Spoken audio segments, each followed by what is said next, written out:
Аденова Зәуреш Амалбекқызы, Түркістан облысы, Жетісай ауданы, Жетісай қаласындағы нөмірі 7-ші Тұран мектеп гимназиясының қазақ тілі мен әдебиеті пән мұғалімімін.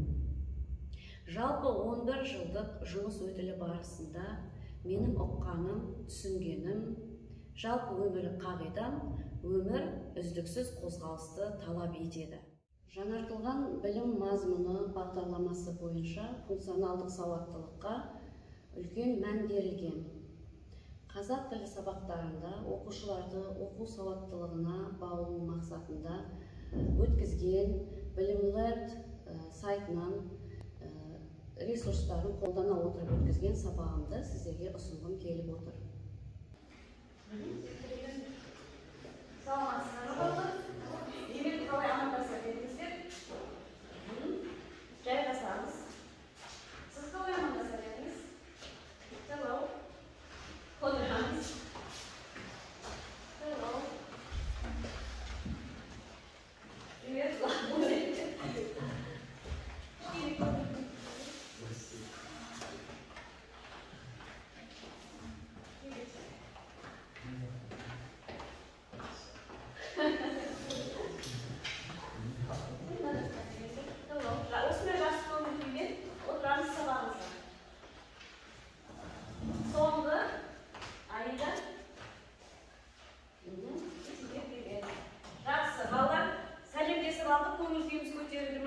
Өз-өзімізге бір үшкірмет жасап қояйық.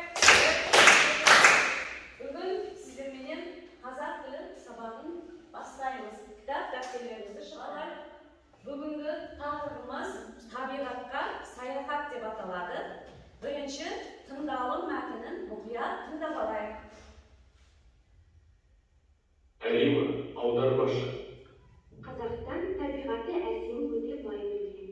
Менің сүйікті демалыс орным Ақмола облысының аумағындағы Бурабай мемлекеттік ұлттық саябағы. Биік әсем таулары, қылқан жапырақты орманы, айдын көлі мен таза ауасы адамның қалалық шулы өмірінен алыстауға толық мүмкіндік береді. Табиғаттың қуаты тек тынығуға ғана емес, денсаулығымды да қалыпқа келтіруге жол ашады. Жақсы, бұл кім еді бізде? Алима. Ол кім екен? Жазира, әнші. Қар Каспий бар Маңғыстаудың қызымын. Содан болар, Каспийді жағалай жүру мен үшін ештеңеге айырбастамайтын демалыс. Шаршап шалдығып тұрсаң, лезде өз-өзіңе келесің. Басқа жерде ести алмайтын теңіз шуларының өзі бір бөлек дүние. Толқындары тербеліп соққанда бір рахатты сезінесің, ал қатты соққанда құдды бір сізге ұрысып жатқандай. Кейде тыныштық орнайды, ол кезде жаның жай табады, сабырлықты үйретеді. Қыз мезгіліндегі жайды сөзбен жеткізу әсте мүмкін емес. Себебі Каспийге келген ақтауларды көру, тамашалау, бақыт. Ақтауға Каспийді, оның ақтауларын көруге арнайы келетін жандар бар, және ол жаққа барып тұрып, Каспийге соқпау, амандаспау тіпті мүмкін емес. Жақсы, бұл кім еді бізде? Жазира. Коронай, журналист. Шынымды айтқан, шетелге әлі шыққан жоқ. Бірақ Қазақстан дегенде өзіміздің Шымкенттің біраз жерлері бар. Арнайы маршрут қойып қойған Түркістан, Арыстан баб, Сайрамдағы сансыз баб, Ибрагим ата, Қарашаны, Баба Түкті, Шаштазис, әрі тарихи орындарды көру әлі демалыс. Ал судың жағасы болу керек десе, Қасқасуда, Сарыағашта атақты шипажайлар бар. Соларға баруға болады. Тоғыз өзені бар Леңгірде, Шымкентте әдемі жерлер көп. Жақсы, бұл кім еді бізде? Әсем, мұғалім. Маған Алакөл ұнайды. Оның ерекшелігі әрине суда. Суы таза, емдік қасиеті өте мол. Бұл көлдің қасиеті көптеген адамның денсаулығына шипа болуда. Сол себептен Алакөлге тек Қазақстанның түкпір-түкпірінен ғана емес, шет елдерден де адамдар толассыз келуде. Менің ойымша Алакөл баруға тұрарлық жер. Дания, экономист. Талдықорған қаласына барып демалған адам. Табиғаты жастар көрген, ауа райы жайлы. Жетісуда орналасқан. Ол жақта қыдыратын жерлер жетерлік. Қаратал өзенінің жағасында жүріп қайтудың өзі де жанға шуақ береді.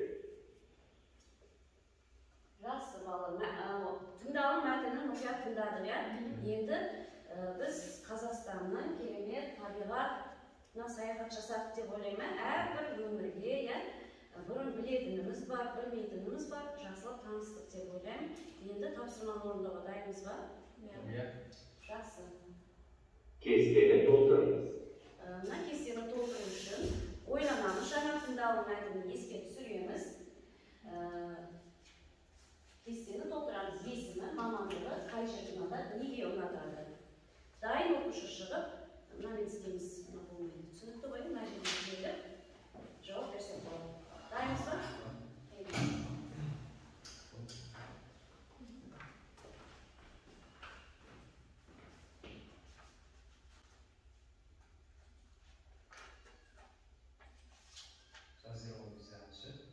Жазира бізде әнші. Жазираны алып келіп, мына жерге қоямыз. Қайсысы ол? Бурабай ма? Қайсысы?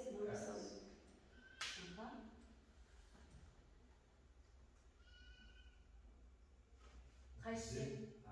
Каспий. Каспий меді? Онда астына түсіреміз. Мына әнші. Жақсы, рахмет. Келесі тапсырманы кім орындайды? Аида, келе қойыңыз.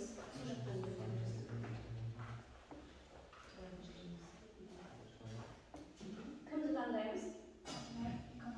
Данияр экономист қояр.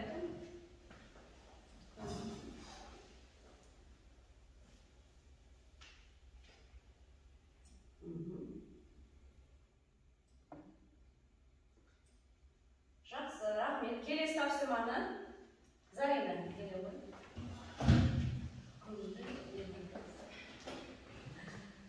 Құралай, сөйлеп айтамыз.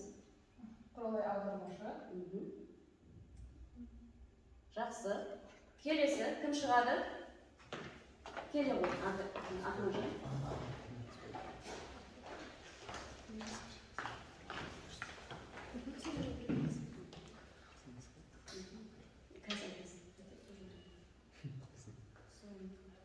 Әсем бізде мұғалім ол Алакөлді ұнатады, себебі оның суы таза, емді қасиеті өте мол. Мұхаммеджан бір қате таптым дейді, кімнен, қай жерден?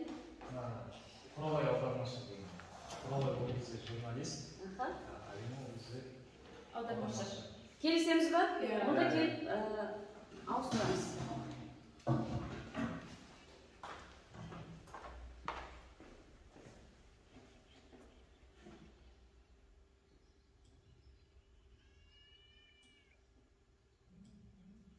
Құралай журналист және ол Шымкентті яғни тарихи орыннан көріп ұнатады. Ал Алина бізде аудармашы.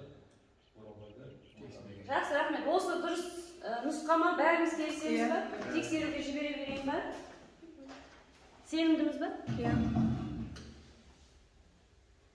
Дұрыс. Біз барлық жауапты дұрыс таңдаппыз. Өз-өзімізге 3 құрмет жасап қояйық. Келесі. Кім біз табады, сол оқиды. Осын басынан қойып жазылсын. Басынан қоя алмаймын, осы күйінше тұра берсін. Басынан кетіп қалып қайтты. Ол ма? Бірінші, дұрыс па мәліметті оқимыз, шешеміз. Кім? Жансұлу. Қазақстан табиғат әсем, өте бай өлке. Бұл дұрыс. Дұрыс. Қазақстанда әсем жерлер мен келе ойлап жатыр.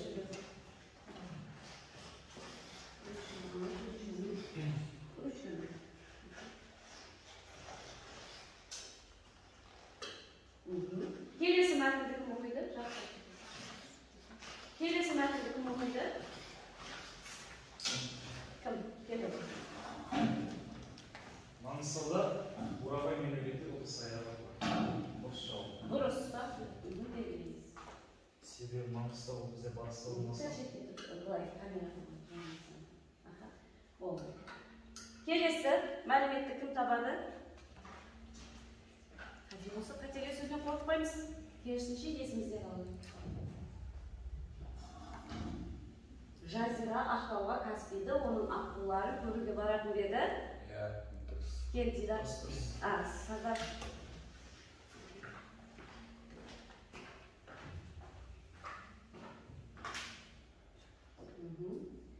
Құралайға Алакөл ұнайды.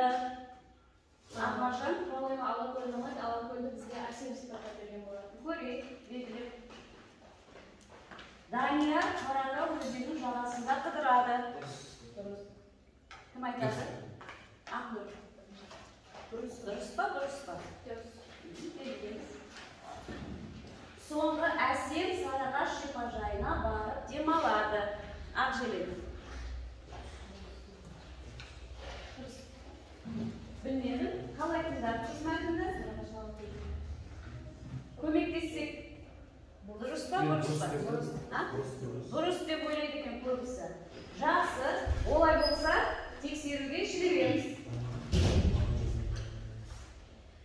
Бәрі керемет, барлығы дұрыс екен, өз-өзіңізге тағы да 3 құрмет жасап қояйық.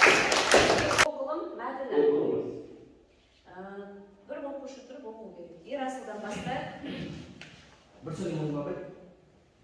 Екі сөйлейді. Дауысыңыз қатты шықты. Еліміздің табиғи жағдайлары әртүрлі. Қазақстанда орманды дала, шөл де бар. Жақсы, келесі сөйлемді Жансұлу.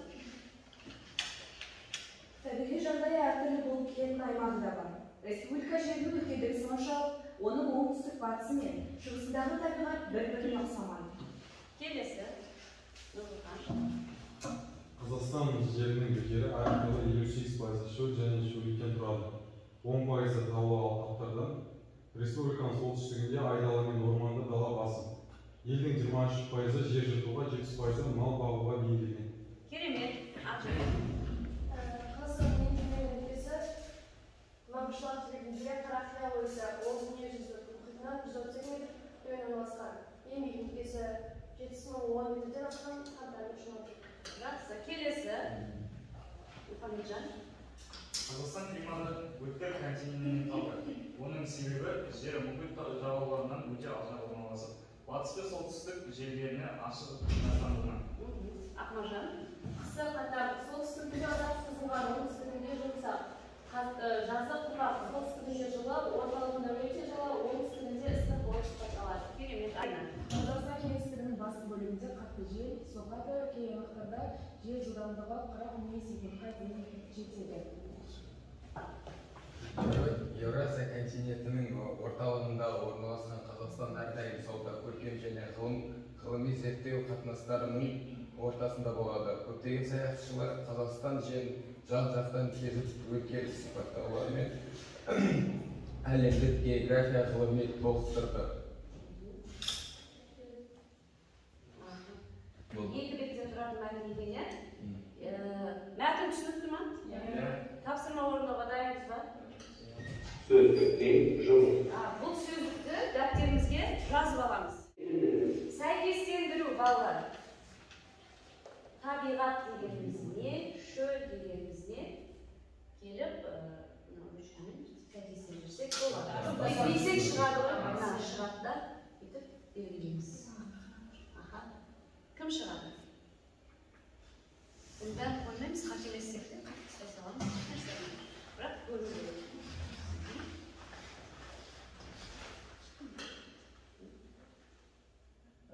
Ол бізде түбек бар?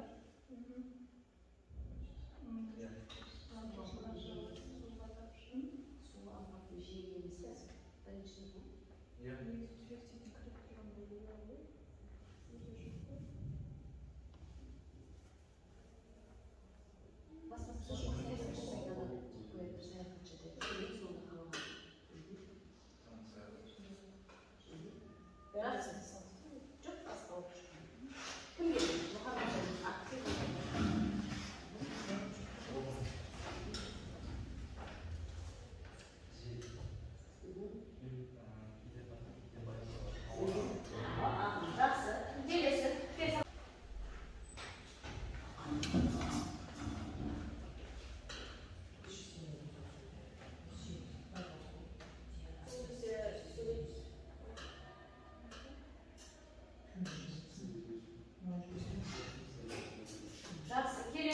Қалды бізде таңдалмаған шөл мен табиғат қалыпты. Кім жабады? Нұрхан.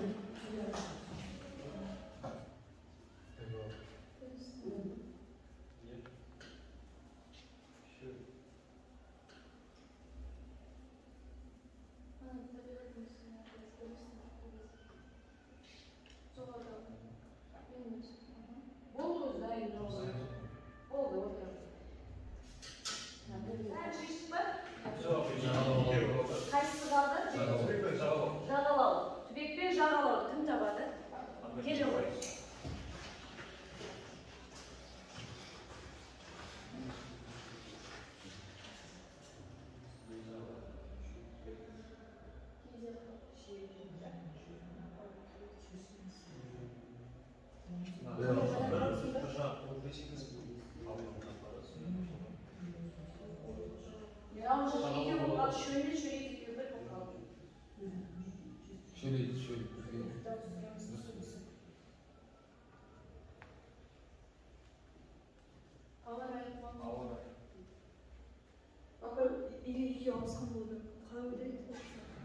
Қалай ойлайсыз? Дұрыс па?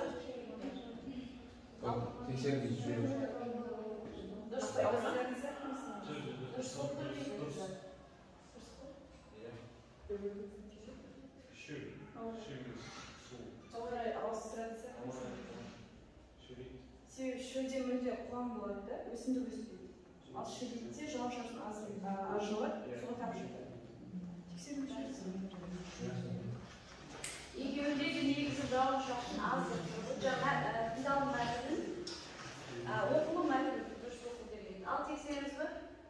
Дұрыс емес, тағы бір орындап көруге мүмкіншілігіміз бар екен.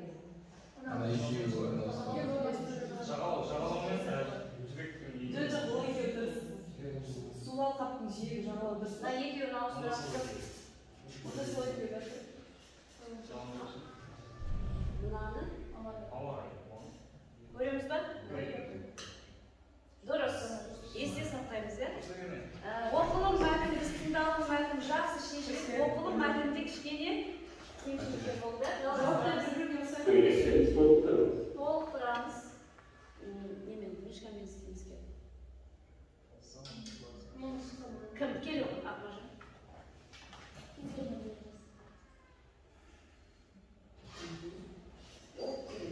Елдің 20% жер жыртуға, ал 70% мал бағуға кетеді. Жақсы, келесі.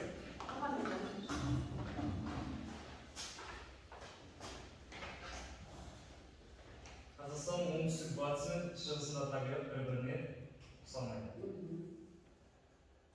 Жақсы, керемет. Кім шығады? Ерасыл.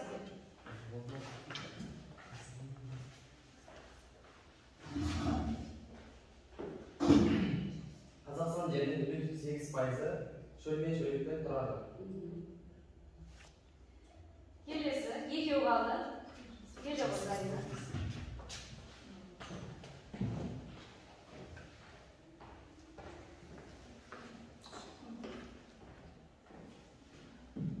Қазақстанның кеңістігінің басым бөлігі қатты жел соғады. Соңғысын Сардар.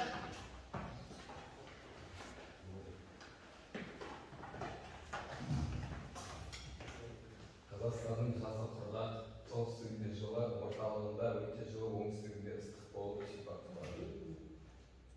Жақсы. Тексереміз ба? Дұрыс. Барлық жауап дұрыс екен. Құрмет жасайық.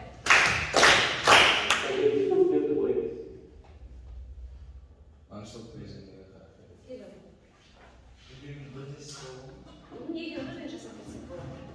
Қазақстан ең төмен нүктесі Маңғышлақ түбегіндегі Қарақия ойысы. Ол теңіз деңгейінен 132 метр төменде орналасқан. Керемет жауап. Ал екінші бізде Қазақстан ең биік нүктесі Хантайна шыңы. Ол 7010 метр. Өзін тексеріп кете сал. Тексеріп басамыз. Жақсы, дұрыс, керемет. Мұхамеджанға 3 құрмет жасап қояды. Енді сергіп сәт өткізіп жіберейік. Логикалық есептер. Мына жейдеден қанша тесіп көріп тұрмыз? 8, 6. Мына заттардан төртеу, ал бәрін қосқанда 8 тесік болады. Барлығын қосқанда 8. Санаймыз. 1, 2, 3, 4, 5, 6, 7, 8. Жарайсыздар. Келесі. Бірінші сұрақ. Қандай жағдайда сағаттағы 2 цифрін көріп тұрып, 10 деп айтамыз? Кешкі болады. Сағатта 2-ге барғанда 10 минут өтеді ғой. Жақсы, Ақмаржан дұрыс айтады. 2-ге қарап, 10 минут өткен кезде 10 деп айтамыз, иә?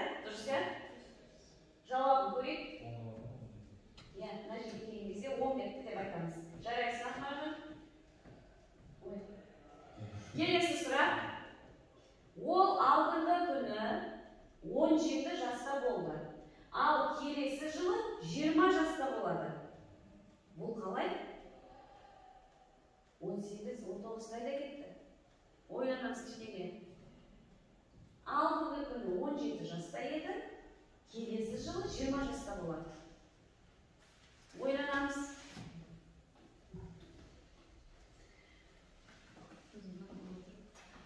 Миды сенеміз. 18-ге толып, келесі жылы 19-да толса, Келесі жылы 20 жаста болады деп тұр. Келесі жылы апай айтамын ойынды айтып тұр. Жаңа жылдың туылған? Жақсы. Қазіргі күн 1 қаңтар. Алдыңғы жылы 17 жаста болған. Бұл кісінің туған күні либо 30-да, либо 31-не болады да. 18-ге толады. Қазір 20-да, қазір 19-да, ал келесі жылы 20-ға толады. Қабылдаймыз ба жауапты? Көрейік. Егер қазіргі күн 1 қаңтар болса, оның туған күні 31 желтоқсан. Былтырғы жыл болып кетеді. Алдыңғы күні 30 желтоқсанда 17 жаста болды. Кеше 31 желтоқсан күні 18-ге толды.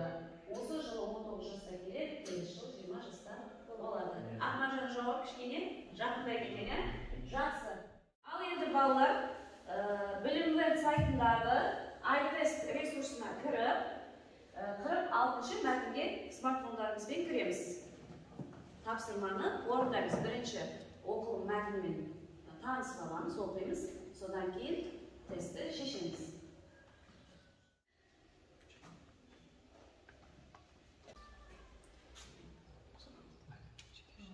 Жоспарыңызға монотонды егізіп қоюыңыз деуінің себебі? Әлемдік туризм орталықтарында болған. Кет белгілеп кетеді.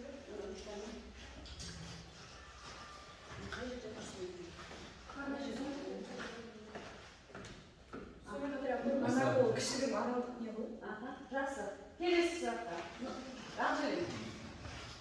Астына өтті, келесі сұрақ шығады. Астына өтті. Келесі. Мағлұматына қатысты нұсқа. Теңізден өтіп. Келесі басты. Келесі. Ақмын.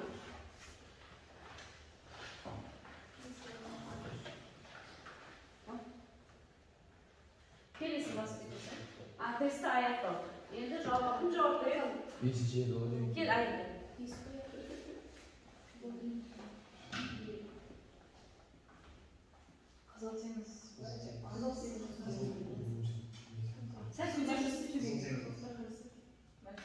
Альпы точно болмайды. Альп бар ма ішінде? Бар. Онда қызыл жерге теңіз аяқтау. Болды, аяқтау. Мазмұннан тыс тұрды. Бәрі дұрыс.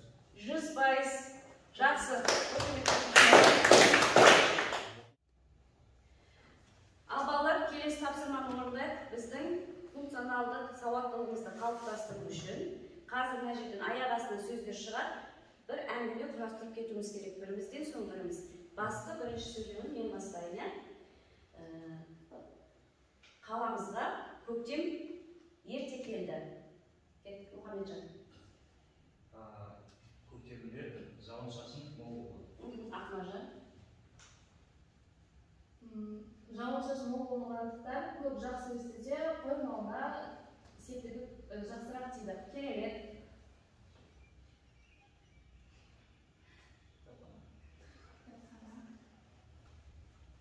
Кітапханада мен құрбыларыммен бірге Байланысу керек. Қой туралы айтып берді. Кітапхана терезесіне қарасам жауын-шашын жауып берген. Жақтан қойларды дегенде бар. Мен жауын-шашын уақытты болғанын сөйледім. мен қой жауын-шашын көп болғандықтан жауғандықтан біз достарымызбен кітапханаға кітап оқуға кірдік. Көп уақытымызды бөлеміз десек болады. Келесі ақыл. Көктем айында барлық ағаштар гүлдеп, алма жеміс өседі. Жақсы, Зарина. Көктем айында көптеген қазақтың салт дәстүрлері жаңғырады және де оны атап өтеміз. Бізде азық жолдар болып кетіп жатыр, ой бір-бірімен жалғасу керек. Сондай салт дәстүрлерді өткізіп жатқан кезде біз қандай сезімде боламыз? Бақытты сезімде боламыз. Ерасыл дайындаламыз. Біз бақыттымыз. Бақыттымын. Өзіме айнаға қарасам, бақыт деген сезім. Былай бұл салт дәстүрлер біздің ұлтымыздың айнасы. Керемет, яғни сауаттылық дамыған функционалдық. Келесі.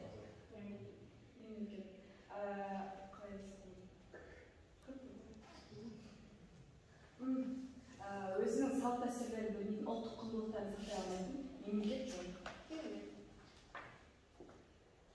Нұрхан. Биыл көктем ерте келді. Сіз сөйлемімізді, әңгімемізді аяқтайтын Ақжелен соңғы сөйлемді айта ғой. Ал енді балалар бір-біріне мүлдем қатысы жоқ, осындай сөздерден біз әңгіме құрадық деп ойлаймын. Арасында кішкене мына жерлерде үзіліс болып қалды. Негіз бастап көктеммен бастап едік, ар жағы салт дәстүрмен аяқталып келеді сөйлем. Бір әңгіме құралды деп ойлаймын. Онда сабағымыздың соңында кері байланыс беріп өтейік. Мен қазір мына сөзді кез келген біреуімізге көрсетемін. Осыған байланысты кері байланыс айтамыз. Мұхамеджан, оқыңыз толық. Бүгінгі сабақта мен нені түсіндіңіз? Қазақстанның көрікті әсем жерлерін көп екенін түсіндім. Және олардың қайда орналасқандығын білдім. Керемет. Ақмаржан. Бүгінгі сабақта мені қуантқаны ол бізді Қазақстанның көркем жерлерімен таныстырғаныңыз және де сол үшін сізге көп алғыс айтамын. Рахмет. Аида. Бүгін сіз үшін маңызды және қызықты болды. Бүгін мен үшін бүгінгі тақырып өте ауқымды болды және өте қызықты болды. Сізге рахмет. Жақсы. Ақнұр. Сіз үшін не жеткіліксіз болды? Мен үшін барлығы жеткілікті болды. Сонда да кішігірім кедергілерге тап болдым. Жақсы. Зарина. Бүгін маған барлығы болмады, қызықты болған жерлері, барлық жерлер қызықты болды. Нақты атап айтар болсақ, Қазақстанның жерлері және де өткен тақырыптарымыз қызықты болды. Ешқайсысы маған қиындық тудырған жоқ. Ешқандай қиындық туындамады. Жақсы. Сардар.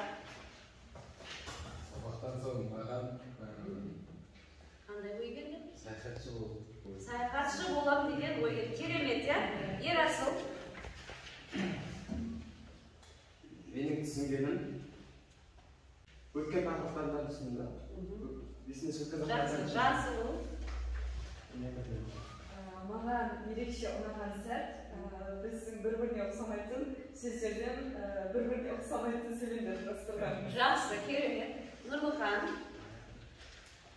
Мен өзімді Не үшін мақтар едім?